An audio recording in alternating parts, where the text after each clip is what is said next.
Buenas a todas y a todos. Mi nombre es Vicente Monleón Oliva. Soy doctor en investigación en didácticas específicas, concretamente en la especialidad de artes visuales por la Universidad de Valencia.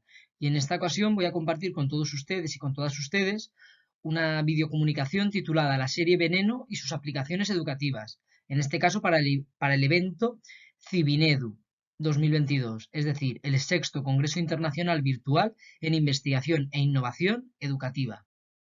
Este es el índice que se sigue a lo largo de la presentación. Primeramente se inicia con una introducción en la que se comparten una serie de conceptos claves para el estudio. Se sigue con la metodología y método utilizado para llegar a la indagación que se efectúa. Se exponen y discuten los resultados. Se comparten las conclusiones más relevantes y finalmente se les comparte un listado de referencias bibliográficas utilizadas tanto para el planteamiento del problema como para la discusión de los resultados. Como introducción, tal y como les comentaba, los conceptos clave que se siguen parten del campo del arte y por ello es por lo que se recurre a Ricard Huerta para compartir una cita respecto a dicho posicionamiento. Esta dice así: pero el arte no es solamente el que nos muestran las obras de los museos, que también, sino aquellas acciones que nos permiten acercarnos a nuestras propias realidades, inyectándoles materiales visuales que forman parte del acervo artístico de la humanidad. Dentro del campo del arte se extrae el concepto de cultura visual, entendiéndose esta como un conjunto de imágenes, o bien fijas o bien en movimiento, que representan una realidad y que tienden a interpretarse por las personas que las consumen como una verdad absoluta. No obstante, no debe perderse de vista que éstas no dejan de ser una representación ficticia. Y precisamente en ello es lo que consiste la imagen. La imagen es una representación ficticia de la realidad, que precisamente sus características, concreción, inmediatez y movilidad, despiertan la motivación en quienes la reciben, pudiéndose diferenciar entre dos tipos, como ya se ha comentado: las imágenes fijas y las imágenes en movimiento. Más específicamente, se detiene la atención en el concepto de imágenes en movimiento, y dentro de estas se rescata el concepto de series de televisión, entendiéndose estas como una serie de productos audiovisuales que tienden a dividirse en una serie de episodios y o temporadas y que a su vez se transmiten a través o bien de unas plataformas online como ocurre ahora en la actualidad o bien a través del propio medio de la televisión. A través de productos audiovisuales, como es en este caso la serie de televisión, se tiende a enfatizar y a tratar de determinado tipo de conceptos. En esta investigación se ahonda en el concepto de transexualidad, entendiéndose esta como esa transición que se genera entre sexos y entre sexualidades, y que por supuesto también conlleva a esa transgresión y a esa transacción entre géneros. Para ello se parte de la publicación de Valeria Vegas, Digo, ni puta ni santa, Las memorias de la veneno, es decir, una autobiografía de la actriz, vedette y presentadora de televisión Cristina Ortiz Rodríguez, más conocida como La Veneno. En la actualidad se materializa a través de la serie Veneno, de Javier Calvo y Javier Ambrosi, a través de la cual se da visibilidad nuevamente a la historia de vida de dicha mujer, que finalmente se convierte en uno de los iconos de la transexualidad y en uno de los referentes para las generaciones venideras. ¿Y quién es Cristina Ortiz Rodríguez, o más conocida como La Veneno? A continuación se va a compartir una serie de imágenes las cuales van a apoyar el discurso que les voy a compartir sobre la historia de vida de dicha mujer. En este caso he dividido la presentación de su biografía en tres momentos. El primero comienza con su salto a la fama, una vez ya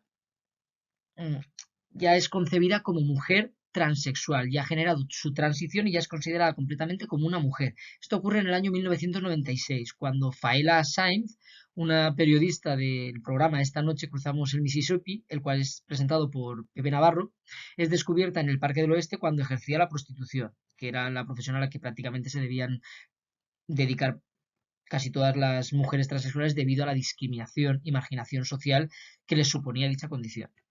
Tras ello, se genera su salto a la fama como colaboradora de dicho programa y posteriormente de su secuela, La sonrisa del pelícano, así como también participó en otro tipo de programas mucho más puntuales, como por ejemplo en el Canal Sur, en la Comunidad Valenciana, en Canal Nou, a través del programa Calle Vosté, Parle Vosté, etcétera. Y precisamente a través de este salto mediático también genera otra serie de visibilidades en otros ámbitos, como por ejemplo en las revistas, es portada de varias de estas revistas, y de hecho en las mismas se alude a dicha mujer como una mujer transexual, empezando a visibilizar las mujeres de dicho colectivo. Incluso también desarrolla facetas como modelo en desfiles, en varias ocasiones trabaja y desarrolla dicha profesión, e incluso se convierte en una vedette y llega incluso a publicar un disco con dos canciones propias respecto también a su historia de vida. Esta sería la primera etapa de su vida una vez pasa a ser conocida como mujer transexual, como la Veneno. Tras ello, una serie de actos delictivos le llevan a estar encarcelada en prisión durante 3 años. Esto ocurre desde el año 2003 hasta el año 2006. Y con su posterior salida de prisión se advierta un deterioro físico, también una serie de trastornos y problemas a nivel psicológico e incluso psiquiátrico. No obstante, también reaparece en nuevos programas televisivos, pero en este caso de una manera mucho más secundaria y sin ese auge ni tanto ímpetu como llegó a tener en el final de los años 90 y el 2001 y 2002. Finalmente se destaca la tercera época, que es cuando ha recuperado su gran personalidad, la apariencia física que tenía con anterioridad y vuelve a ser la Veneno que fue conocida en los programas de Pepe Navarro. En este caso, acude a otro tipo de programas televisivos mucho más actualizados y en un formato mucho más moderno, como por ejemplo son los conocidos Sálvame o Sálvame Deluxe, o incluso ¿Dónde estás, corazón? Un poco más de anterioridad. Retomando su nueva vida como actriz de televisión, se genera un punto de inflexión en su vida, que es la publicación de sus memorias de la mano de Valeria Vegas, la escritora de la misma. Se dice que sirve de punto de inflexión puesto que a partir de dicha situación retoma en gran medida su gran popularidad y todo apuntaba a que iba a despegar nuevamente como mujer que visibiliza el colectivo transexual. De hecho, retoma otro tipo de proyectos como por ejemplo sesiones fotográficas, pero finalmente fallece al poco tiempo, al mes de publicar sus memorias, y es a partir de este momento cuando, precisamente por toda la trayectoria de vida que supone, y que le supone a su idiosincrasia, es considerada como mujer icono del colectivo transexual. Y sobre todo también esto se consigue a partir del estreno de la serie Veneno en el año 2020. La metodología. Respecto a la metodología, se parte de un posicionamiento sociocrítico, y para ello se cita a Unzueta. Este dice así: este enfoque presenta una visión global y dialéctica de la realidad educativa, una perspectiva democrático-participativa del proceso compartido de elaboración de conocimientos, una posición revolucionaria y transformadora de la epistemología y su interrelación e interacción con la realidad comunitaria, espacio fundamental para activar y dinamizar la participación, a través de las formas de trabajo social que la categorizan y que se asumen como medio didáctico por excelencia, una educación comunitaria, crítico-reflexiva. Es decir, se parte de un posicionamiento social, el cual pretende generar un cambio en la propia comunidad a partir de la educación.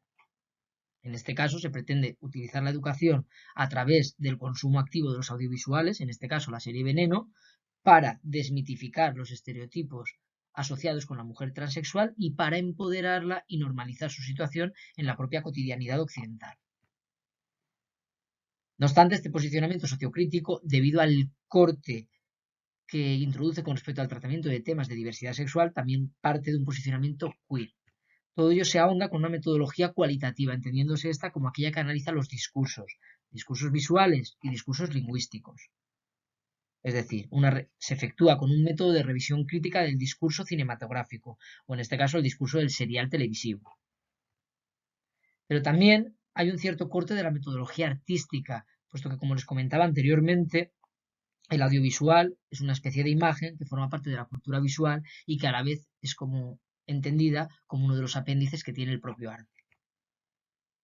Y por ello, los resultados como los que se les venían ya enunciando en la parte del marco teórico para hacer referencia a su historia de vida, como los que se les comentará posteriormente, se muestran a través de la técnica del ensayo visual.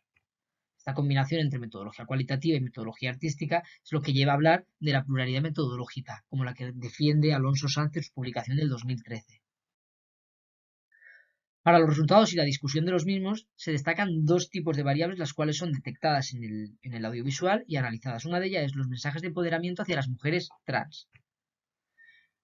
Esto aparece a través de la visibilidad que se le da al personaje de Valeria, el cual también aparece reflejado de una manera el cual refleja una personalidad existente en la realidad y sobre todo la historia de vida que esta mujer lleva. Es decir, no es una mujer transexual que estudia y lleva a cabo una formación en estudios superiores universitarios. De hecho, ella es periodista, tiene entrevistas en determinadas empresas de prestigio, de hecho publica un libro, autoedita su primer libro, que son Las Memorias de la Veneno, y es un punto de inflexión en la historia del colectivo transexual que empodera a dichas mujeres y que les ayuda a visibilizar la normalidad con la que deben ser tratadas y sobre todo las capacidades que presentan para desempeñar cualquier tipo de profesiones como las realizaría cualquier otra persona.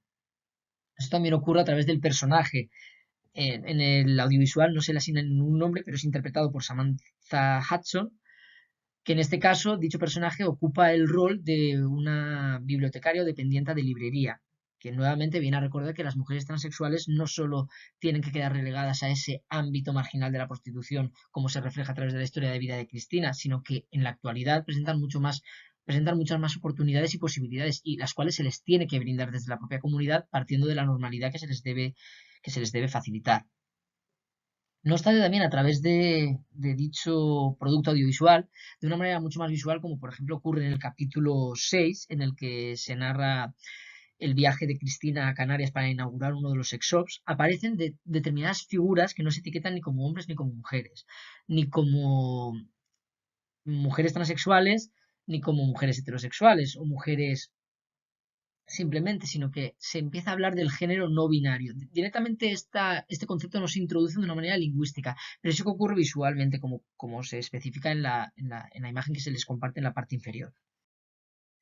La otra variable estudiada son los estereotipos relacionados con las mujeres trans, es decir, la historia de vida que estas mujeres han presentado y que se han convertido en unos estereotipos que perduran en la actualidad y que precisamente se deben de romper, y todo ello mediante un consumo activo de productos como el presentado en las aulas de educación formal. Por ejemplo, uno de ellos que ya viene anunciándose es el de la prostitución. Si bien es cierto, fue una de las realidades a las que muchas de estas mujeres, la inmensa mayoría, se ven sumidas debido a la marginación social que les presenta. Por lo que de lo que se trata es de abarcar el tema de la prostitución y de la utilización de la mujer como un mero objeto sexual para deconstruir dicha situación y sobre todo para avanzar hacia un progreso social que rompa con dicho estereotipo y sobre todo que le ofrezca otras oportunidades para no tener que quedar relegada a dicha extensión de la existencia. Otro de ellos, siguiendo con la segunda línea, otro de los aspectos o estereotipos que se trabajan es el tema de relacionar la transexualidad con conductas reprochables o incluso que dañan su propia integridad. De hecho, por ejemplo, Cristina La Veneno en el audiovisual consume repetidas veces determinadas sustancias alcohólicas, ingesta de pastillas y demás. Y finalmente llega a estar ingresada en el último capítulo hasta que finalmente fallece. Otro de los estereotipos con los que se tienden a relacionar a las mujeres trans es el del mundo del espectáculo. De hecho, por ejemplo, así aparece cuando Cristina es Joselito en su adolescencia y se disfraza de Miguel Bosé para las fiestas de su pueblo, representando así la canción de Don Diablo se ha escapado. O también cuando realiza su viaje a Tailandia, en este caso todavía siendo Joselito, y conociendo a una de las primeras mujeres transexuales que entrarían en su vida y que generarían un punto de inflexión en su transición hacia mujer trans. Y posteriormente cuando ella inicia travestiéndose en unos espectáculos de Málaga junto a Paca la Piraña para iniciar a descubrir el mundo de la transexualidad y finalmente interiorizando que es realmente la realidad que quiere interiorizar. Se siguen con actos reprochables, que es otro de los estereotipos que se les tiende a achacar al colectivo transexual y que por ellos por lo que tienden a quedar relegadas a la marginalidad. Por ejemplo, las peleas, los robos, las estafas o incluso la estancia en prisión como la que tiene que padecer Cristina.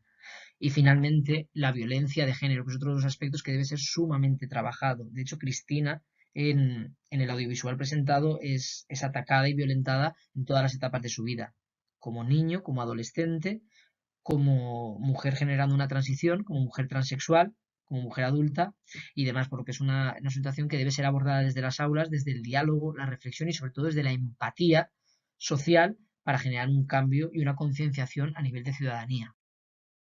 Por tanto, las conclusiones más significativas son que a través de dicho largometraje se empodera la realidad de la mujer transexual, a través de aspectos como los comentados respecto a la historia de vida de Valeria Viegas o Samantha Hudson, pero también manifestando estereotipos y prejuicios transgénero que deben ser eliminados desde el discurso, el debate y la reflexión en las aulas de educación formal.